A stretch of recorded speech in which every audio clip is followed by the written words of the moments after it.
Bonsoir, chers élèves de la classe de terminale. Bonsoir, chers collègues. Dans cette vidéo, on va essayer de commencer la correction de la partie physique du baccalauréat de 2023, deuxième session, deuxième groupe pour les admissibles. L'exercice, c'est la question numéro 4. Voilà, il dit dans un repère orthonormé OIJ, un mobile est animé de mouvements dont les équations horaires sont. Donc, voici la question 4.1. Les équations horaires sont x plus a égale y plus b égale. Montrer que la trajectoire du mobile est circulaire. C'est la première question. Donc, nous avons ici x plus a égale 4 fois sinus de 3 pi t et y plus b égale 4 fois cosinus de 3 pi t. Voilà les équations horaires du mobile. Maintenant, il demande de montrer que la trajectoire est circulaire. Il faut accéder à l'équation de la trajectoire et évaluer maintenant l'écriture de cette équation. Alors, comme il y a ici cosinus sinus du même angle, on peut maintenant essayer de lever au carré pour se débarrasser de t. Parce qu'une équation de la trajectoire n'est rien d'autre qu'une relation entre les coordonnées x, y, z, n'est-ce pas, indépendamment de t. Il faut essayer de trouver une relation entre les coordonnées spatiales et essayer de se débarrasser de t et réduire à l'équation de la trajectoire. Ceci étant, ici, on aura x plus a au carré égale ici 16 multiplié par sinus carré de 3 pi t.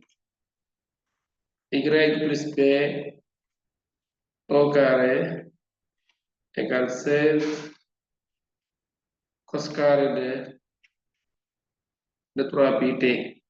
Maintenant, si on fait la somme membre à membre de ces deux,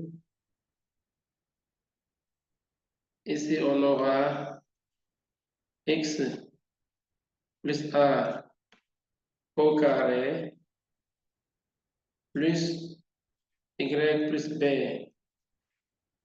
au carré égale 16 facteur de sinus carré de 3 pi t plus cosinus carré de 3 pi t. Voilà ce que nous avons. Et là, maintenant, cos carré plus sin carré, le calcul nous donne 1. N'est-ce pas? Ici, ça, c'est la relation fondamentale de la trigonométrie. Alors, on aura ici donc x plus a au carré plus y plus b au carré égale 16.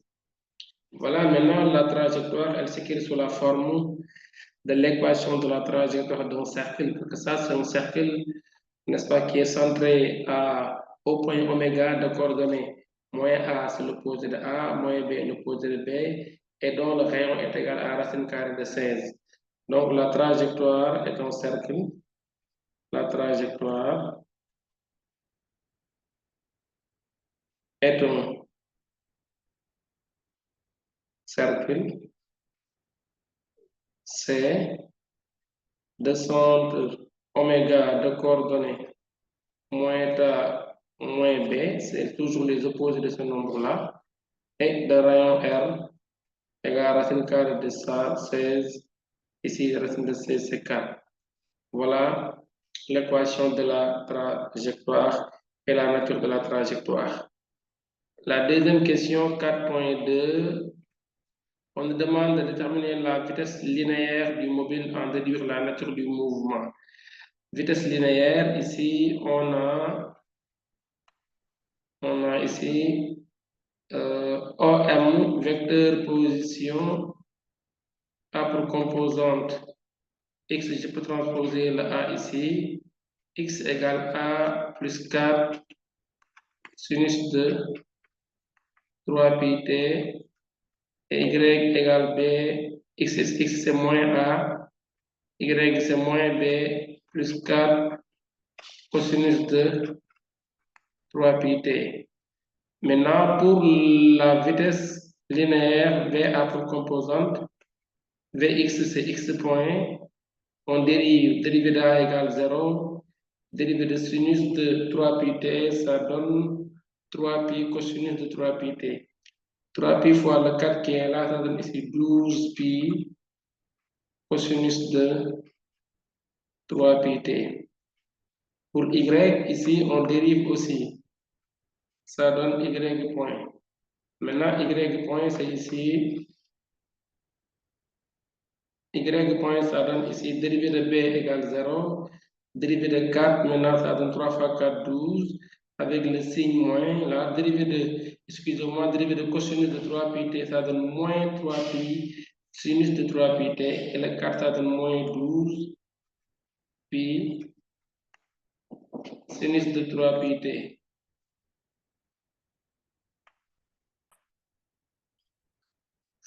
Voilà, maintenant, donc c'est ça les coordonnées de la vitesse.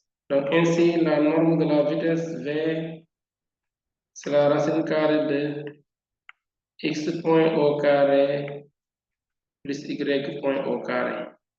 Quand on remplace, on aura ici racine carrée de x point, c'est 12 pi cosinus de 3 pi t plus y point, ça donne ici moins 12 pi. Donc là, on met ici au carré. Voilà, donc c'est x point au carré moins 12 pi sinus de 3 pi t, là aussi au carré. Alors, si on le fait dans la racine, on peut factoriser par 12 pi au carré. On aura ici 12 pi au carré, parce que moins 12 au carré, aussi ça donne 12 au carré, car le signe moins disparaît. Donc, et il va me rester ici cos carré de 3 pi t plus sinus carré de 3 pi t. Voilà. Et là, maintenant, cos carré plus sin carré qui donne toujours 1. Donc, la norme de la vitesse V est égale à 12 pi. Voilà. Donc, il va rester ici racine de 12 pi au carré. Donc, ça donne 12 pi mètres par seconde. D'après calcul, on trouve ici 37,7 mètres par seconde. Voilà, vous pouvez utiliser les calculatrices pour prendre pi et calculer, multiplier par 12.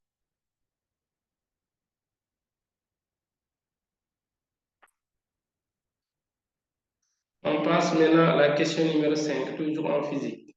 Pour l'épreuve du second groupe, du deuxième groupe, proposé au baccalauréat de 2023. Ici, c'est un exercice qui porte sur la gravitation. L'exercice numéro 4 portait sur la cinématique. Là, ça porte sur la leçon gravitation. Il dit un satellite S en mouvement sur une orbite circulaire autour de la Terre possède l'altitude H. Possède à l'altitude H une vitesse de 6,5 km par seconde. Montrez que l'altitude H à laquelle évolue ce satellite peut s'écrire. Donc la question numéro 1. Montrons que H peut s'écrire sous cette formule-là, H égale RT facteur 2, G0 RTR sur V au carré moins 1. Maintenant, on va passer par ici, on a la force de gravitation F. Par définition, ça donne ici M fois le champ de gravitation. On dit dans un espace, il règne un champ de gravitation si toute masse M placée dans cet espace-là subit la force de gravitation. Autrement dit, voilà, donc pour avoir la force de gravitation, il faut le produit de la masse et des champs de gravitation G. Or, cette même force s'écrit sous la forme F égale à K grand G Grand G, c'est la constante de gravitation, n'est-ce pas, multiplié par la masse de la Terre.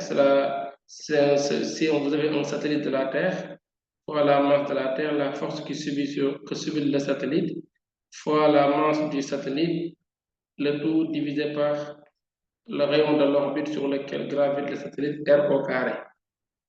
On a ici deux formules pour la force, la formule de définition et la loi de Newton. Ça, c'est la force de Newton, c'est la formule de Newton. Maintenant, si on identifie ces deux, formule 2 ici, on aura mg égale à grand G multiplié par m terre fois m satellite sur le rayon de l'orbite au carré. Quand on élimine les m satellites, ça va nous donner ici le champ de gravitation. Son expression, c'est grand G fois m terre sur R au carré. C'est ça le champ de gravitation. Alors, je vais appeler cette relation-là la relation numéro 3, par exemple. Là, on a 1, 2 ici. C'est le résultat qui est extrait de 1 et 2 qu'on appelle relation numéro 3. Alors, si on applique aussi le TCI au satellite, on aura la force de gravitation égale à m fois l'accélération du satellite, n'est-ce pas? Alors ici, F égale ma, norme de F aussi. Or, l'accélération du satellite étant centripète, autrement dit, la force de gravitation étant centripète, donc il n'y a pas de l'accélération tangentielle. Donc, F égale à m fois A normal. Tout ça, c'est dans le cours, on l'a démontré. Maintenant, F égale m A normal. A normal, c'est V au carré sur le rayon de courbure.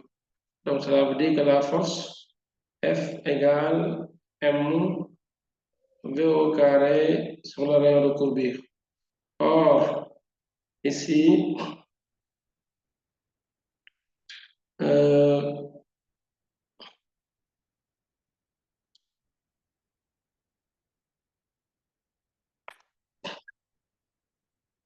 ici c'est MA, excusez-moi, on va faire le M ici, voilà. Donc, égal à MV au carré sur le rayon de courbure. Or, d'après le 1, on avait ici F égale à M fois G avec G le champ de gravitation. Donc, si on égalise ces deux relations de F, on aura ici M V au carré sur le rayon de courbure égale à M fois G. On enlève les M. Donc, on aura ici le champ de gravitation G égale à V au carré sur le rayon de courbure. Je vais appeler ça quatrième relation. Champ de gravitation, troisième relation, extrait de ça. Champ de gravitation, quatrième relation, extrait de ces deux relations de F. Maintenant, 3 identique à 4 me permet de dire que V au carré sur le rayon de courbure égale grand G fois M terre sur R au carré. Donc là, on enlève ici les R. Donc ceci donne V au carré égale à grand G multiplié par M terre sur R. Voilà ce que nous avons ici comme V au carré. Or, grand G fois M terre, or grand G fois M terre égale à G0 R terre au carré. Ça, on peut le trouver ici à partir de là, de G égale à G M terre sur R. Au voisinage de la Terre, la hauteur est sensiblement égale à 0 et G devient ici le champ représenteur GO et le R là devient ici R terre. On aura R terre au carré. C'est comme ça on fait pour avoir GM égale à R terre au carré fois GO. Maintenant, Ceci étant, donc on voit ici V au carré égale G0 RT au carré sur petit r. Alors là, maintenant, je tire petit r égale G0 RT au carré sur la vitesse au carré. Or, petit r égale RT plus la hauteur h. Donc ici, RT plus h égale G0 RT au carré sur la vitesse au carré. Alors, donc ici, la hauteur h égale G0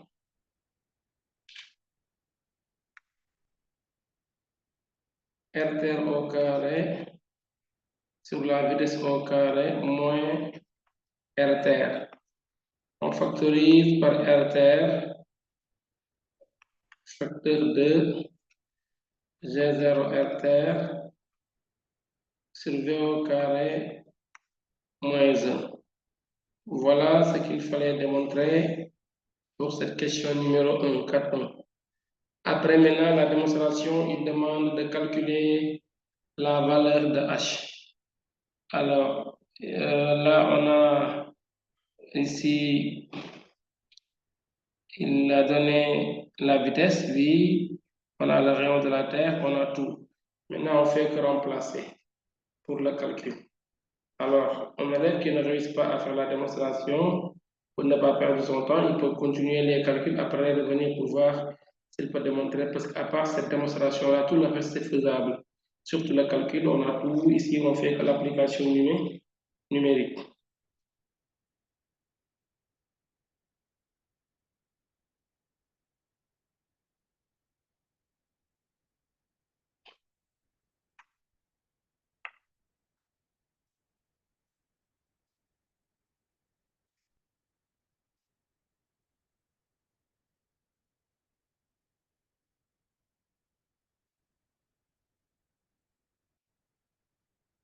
On est ici.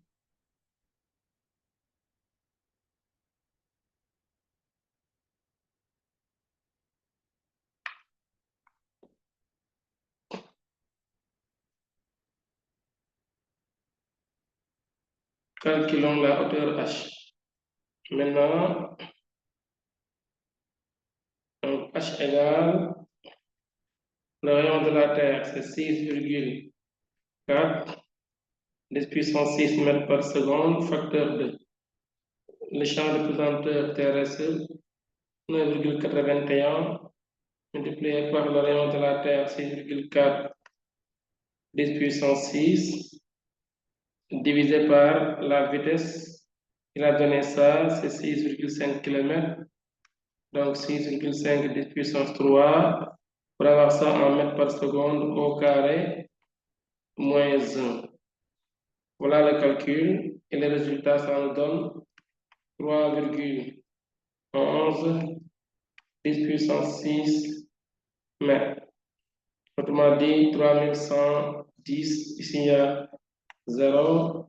Donc l'altitude H égale à 3110 km. Voilà l'altitude où est placé le satellite S. C'était la question 5.1. Pour la question 5.2, rappeler les conditions pour qu'un satellite soit stationnaire. Maintenant, condition, il évolue, un satellite est stationnaire s'il évolue dans le plan équatorial, tournant dans le même sens que la Terre, avec la même vitesse angulaire. Donc, un satellite est dit stationnaire.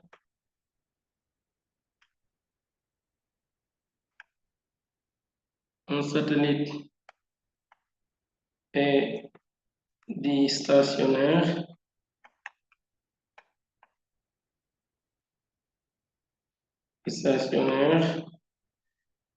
s'il évolue dans le plan équatorial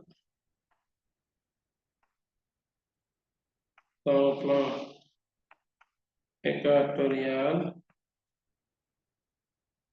plan équatorial, virgule,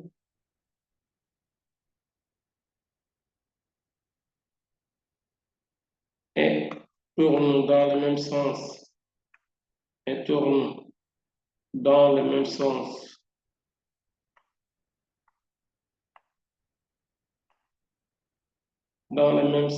que la Terre,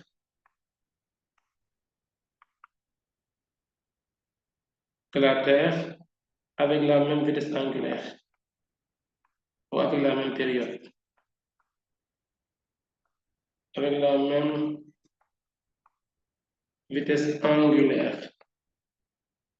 C'est ça la définition d'un satellite géostationnaire. Les conditions pour qu'un satellite soit géostationnaire. 5.3, la dernière question de cet exercice, il dit demande de déterminer l'altitude H' pour qu'il soit stationnaire. Donc H'. Alors, pour qu'il soit stationnaire, on a bien dit qu'il doit avoir la même période que la Terre parce que s'il a la même vitesse angulaire, il aura la même période que la Terre. Donc, ici, on peut prendre, sauf que là, on ne connaît pas la vitesse exacte de la Terre. Maintenant, ce qu'il faut, c'est d'essayer de prendre l'autre relation. C'est-à-dire ici,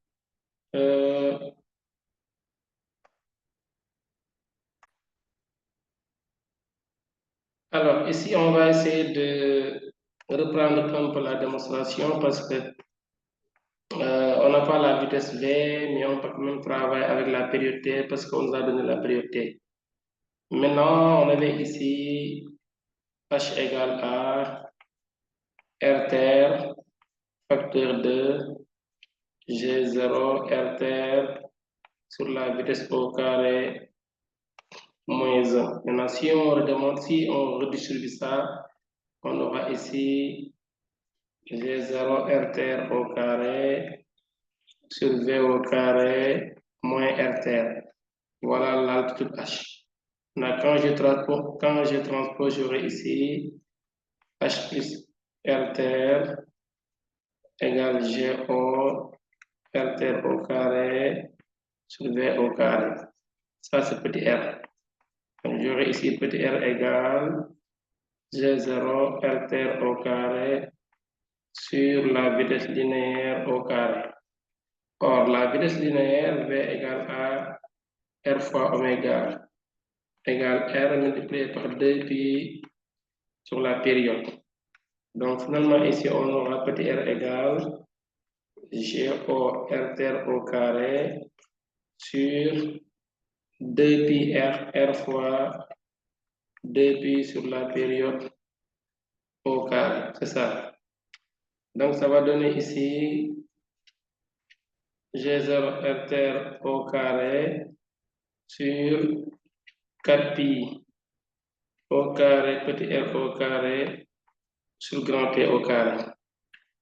Donc, petit r égale finalement G0 R terre au carré multiplié par la période au carré sur 4pi R au carré. Le R au carré là et ce R là, ça donne ici R au cube égale G0 R terre au carré fois la période au carré sur 4pi. Là, il y a un pi au carré. Sur 4pi au carré. Donc, finalement, ici, donc, R égale racine cubique de G0 R terre au carré divisé par, excusez-moi, période au carré divisé par 4pi au carré. Voilà, tout ça dans la racine carrée. Donc, ainsi, or, le R là, on peut enlever ici.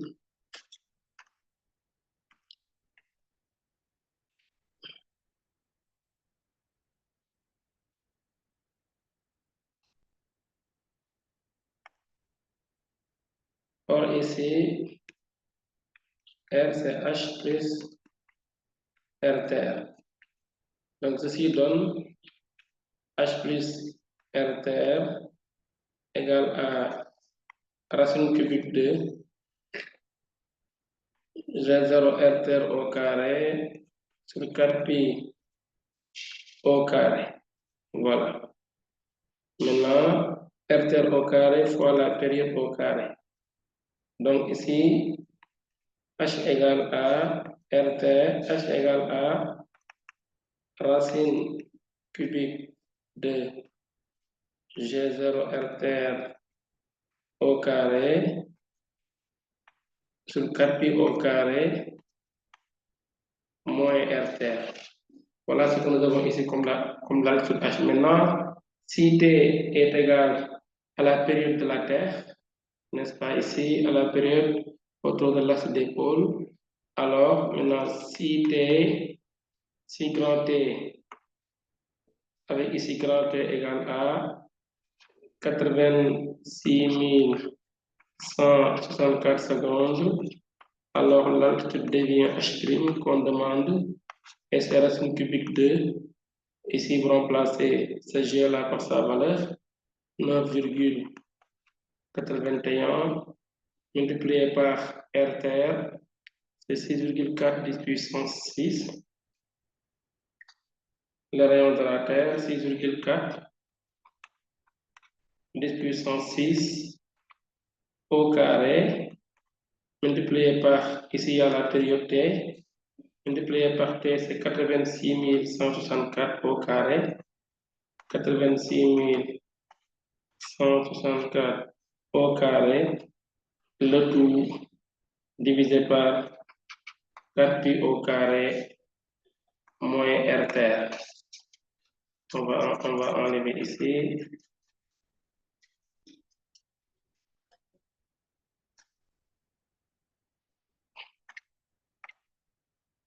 Pi au carré moins R terre, 6,4 10 puissance 6. Voilà. Maintenant, après calcul, on trouve ici H' égale 35,9 10 puissance 3 km. Voilà H'.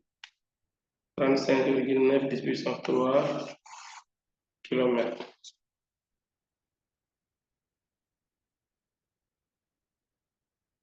On passe maintenant à la question numéro 6.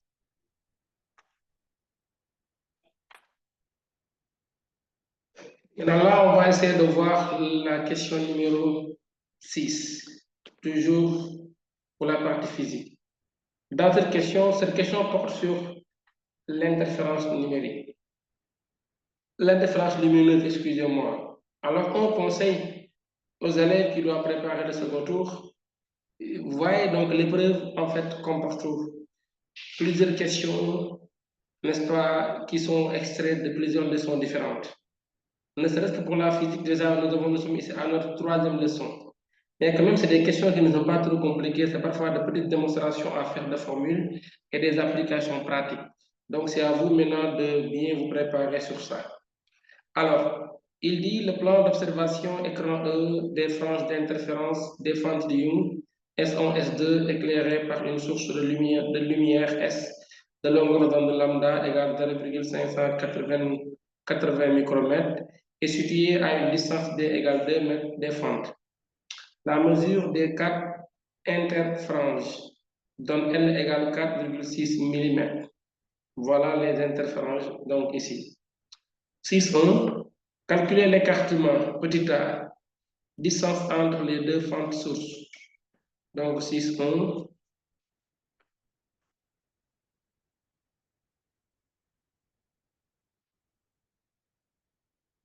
L'écartement. Calculons l'écartement, calculons petit a.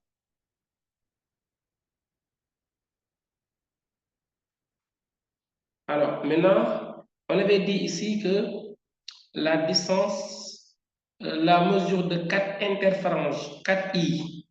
Donc, la mesure de 4i, 4 interférences, donne une longueur L. Donc, cela veut dire que I égale à L divisé par 4. Or, I est relié avec A, comme on demande.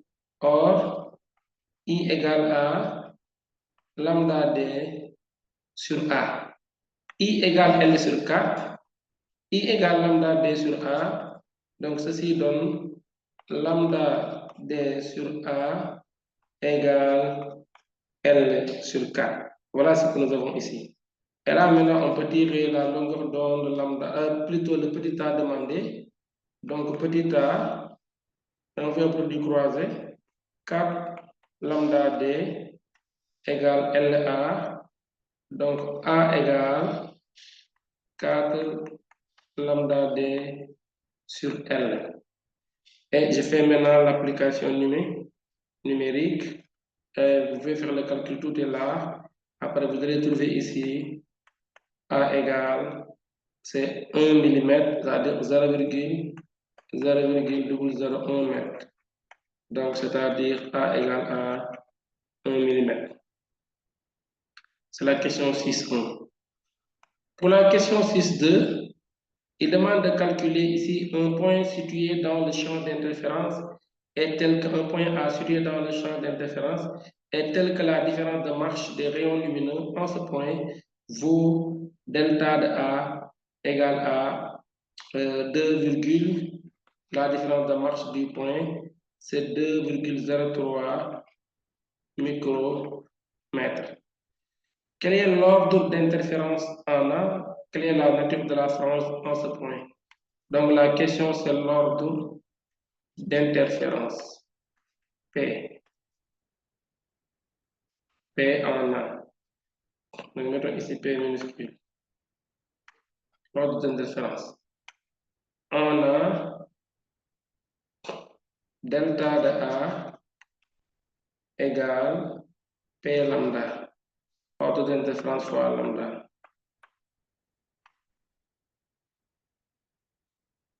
P lambda. Donc P égale à delta de A sur la longueur d'onde lambda. On fait application numérique. Ordre d'interférence égale delta de A, c'est 2,03 micromètres divisé par lambda 0,58 micromètres. Résultat, on a ici 3,5. Voilà l'ordre d'interférence. Maintenant, nature de la frange. Nature de la frange. Quelle est la nature de la frange en ce point A? Nature de la frange en A. La frange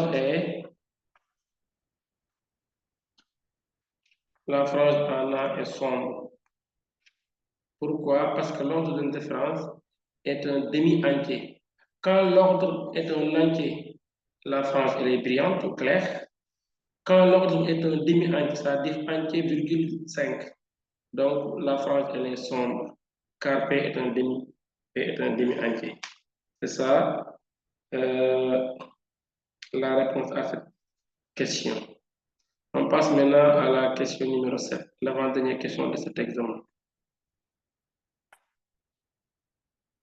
Maintenant, nous sommes à la question 7.1. 7 d'abord, on considère un noyau de l'isotope. Voyez, donc la question 7 est un exercice extrait de la leçon réaction nucléaire. Déjà, chaque question, pratiquement, c'est une leçon à part. Question 1, c'était cinématique. Question 2, gravitation. Question 4, d'abord cinématique. 5, gravitation. 6, interférence. Donc 7, nous sommes là maintenant avec la réaction nucléaire. Mais c'est de petites questions. Si vous maîtrisez votre cours, vous en sortirez effectivement. Maintenant, on considère un noyau de l'isotope 235 de l'uranium ayant pour symbole U235-92. Préciser la composition d'un noyau de l'isotope 235, donc 7.1. Composition du noyau. Composition du noyau uranium 235. 92.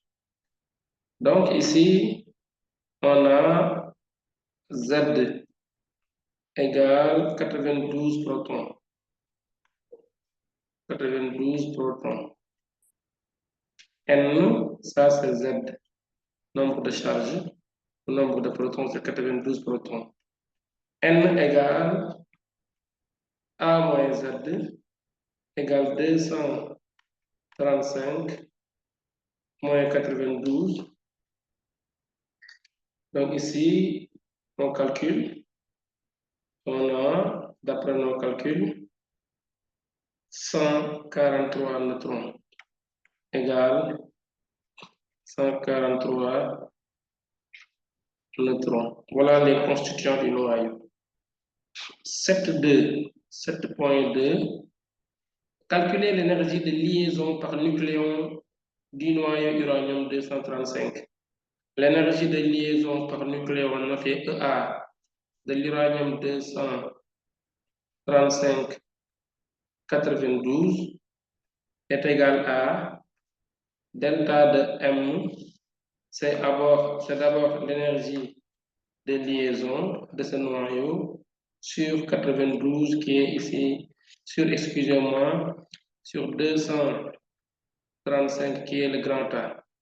Alors, maintenant, l'énergie de liaison de ce noyau, c'est delta de M fois C carré, c'est Z masse proton, plus A moins Z masse neutron, moins la masse de l'uranium U235, le tout divisé par le nombre de masses fois C carré, le tout divisé par le nombre de masses 235. Donc, EA de l'uranium 235 égale, je remplace, Z c'est 92 fois la masse d'un proton 1,00 plus A moins Z, c'est le nombre de neutrons. On a trouvé 143 multiplié par la masse d'un neutron 1,00 866 moins 234 la masse de l'uranium 234,99 33 2. Voilà, fois U. Donc, 1 U, c'est 931,5 mètres par C carré. Il saute avec le C carré. Donc, on a ici 931,5 mètres. Le tout sur 235. Donc, finalement, énergie de liaison par nucléon EA, c'est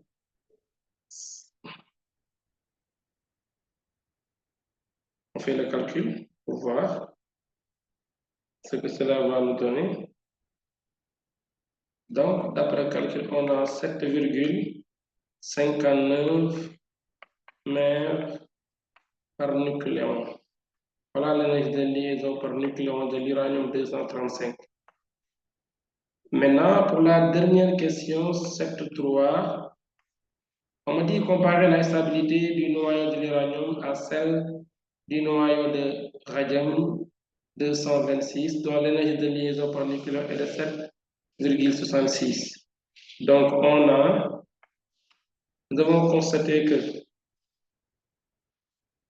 l'énergie de liaison par nucléon de l'uranium 235 est inférieure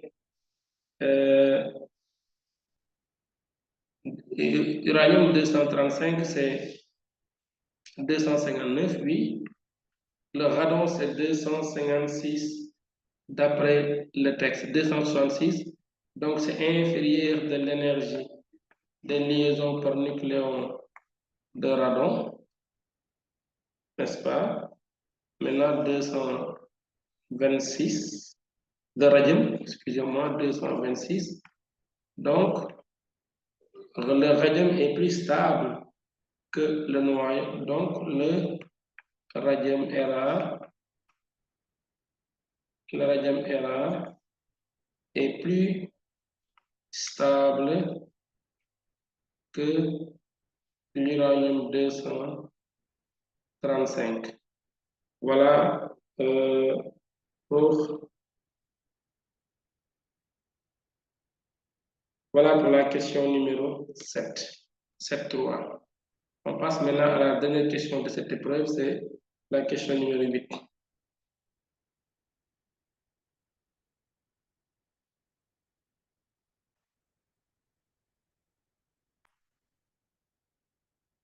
Voilà, la dernière question, c'est la question numéro 8 de l'épreuve, porte sur les oscillations électriques forcées.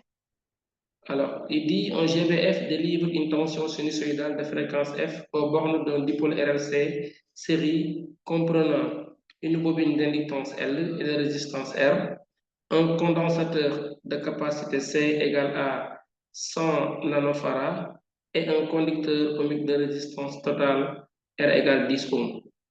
La figure ci-contre représente ce qu'on observe sur l'écran de l'oscilloscope aux bornes du GBF et du résistor R avec les réglages suivants. 1. Sensibilité verticale sur les deux voies, n'est-ce pas? 0,5 volts par division. Balayage horizontal, 0,1 milliseconde par division. Laquelle des deux courbes A ou B correspond à la tension aux bornes du résistor justifiée? Alors, la courbe qui correspond à la tension aux bornes du résistor ici, quand il s'agit du résistor et du générateur, n'est-ce pas? Alors, la courbe qui a l'amplitude la plus élevée correspond à celle aux bornes du résistor.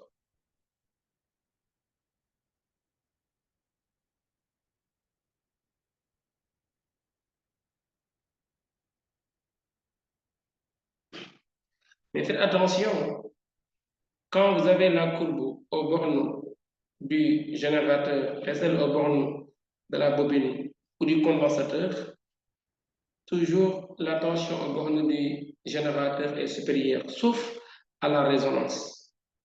Ici, on est à la résonance, mais quand même, c'est la courbe du résistor qui nous est donnée, pas du condensateur ou du générateur. C'est ce qui a été le cas pour le bac de cette année 2024, n'est-ce pas, à l'épreuve du premier tour.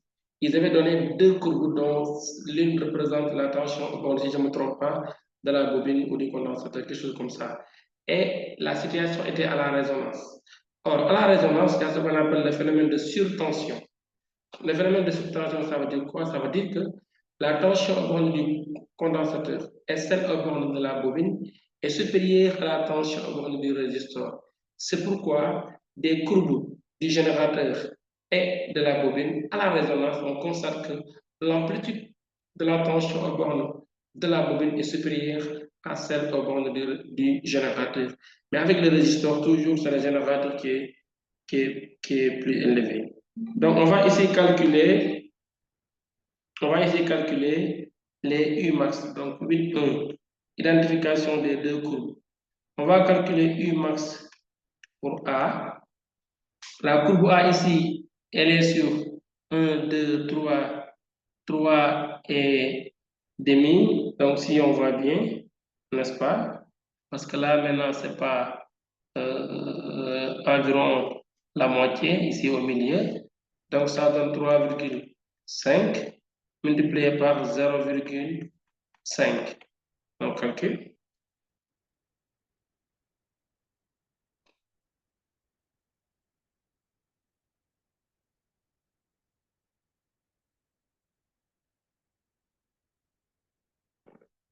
Donc, ça donne 1,75. 1,75 volts pour Umax pour A. Umax pour B.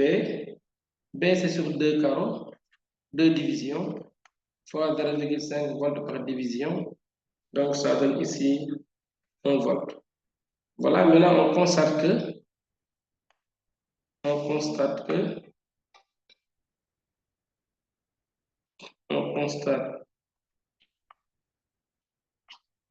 que Umax pour B est inférieur à Umax pour A Donc, B est la courbe qui représente la tension au borne du résisteur. Donc, B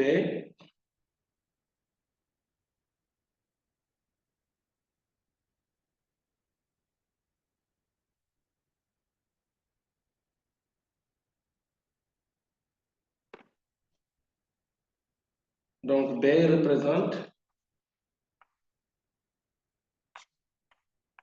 U du résisteur UR. C'est la question 8.1. La question 8.2, il dit déterminer la période de la tension sinusoïdale U de T délivrée par le GVF, les valeurs maximales des tensions U max au borne du dipôle RLC et U max au borne du résisteur. Bon, ça, on a anticipé sur la question. On pouvait seulement constater que la courbe A l'amplitude la plus élevée ici parce que c'est les mêmes sensibilités horizontales et dire que maintenant A, c'est le générateur, B, le résisteur. Et lorsqu'il demande maintenant de calculer leur tension, on va calculer pour la question 8.2. Donc, pour répondre à cette question, vous commencez d'abord par répondre en disant que on constate ici que les courbes là, c'est A qui est supérieur que B. Et puis maintenant, faire le calcul pour la question 8.2. Mais comme ici, on peut calculer la période T. La période T, c'est le nombre de divisions entre deux maximum ou deux minimum, ou deux points pour lesquels la courbe s'annule. Donc, on peut aussi avoir, par exemple, après un maximum et un minimum, on peut avoir ce point-là de départ et ce point, n'est-ce pas, ici. Cet intervalle-là aussi, ça correspond à une période. C'est plus facile ici. Et là, on constate ici, il y a 1, 2, 3, 4, 5, 6, il y a 7 divisions. On aura ici 7 divisions sur la sensibilité horizontale. Et le test nous dit que c'est 0,1 milliseconde par division. Donc, multiplié par 0,1, ça donne 0,7 millisecondes. Voilà la période T. Bon, les amplitudes sont déjà calculées ici, on pouvait les reporter là. Maintenant, la question 8.3, dernière question de l'épreuve.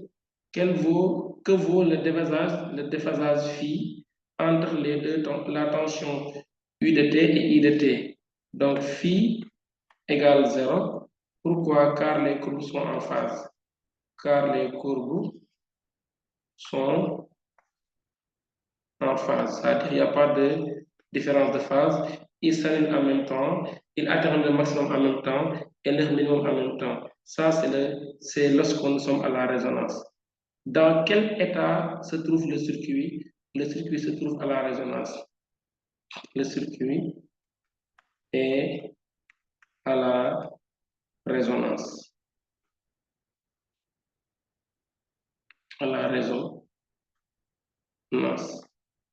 Voilà, chers élèves, ce qui a été proposé pour la partie physique, c'est les questions de 4 à 8. Maintenant, pour le bac de 2023, épreuve du deuxième groupe, merci de votre aimable attention et bonne compréhension. Bonne chance pour le reste de l'examen.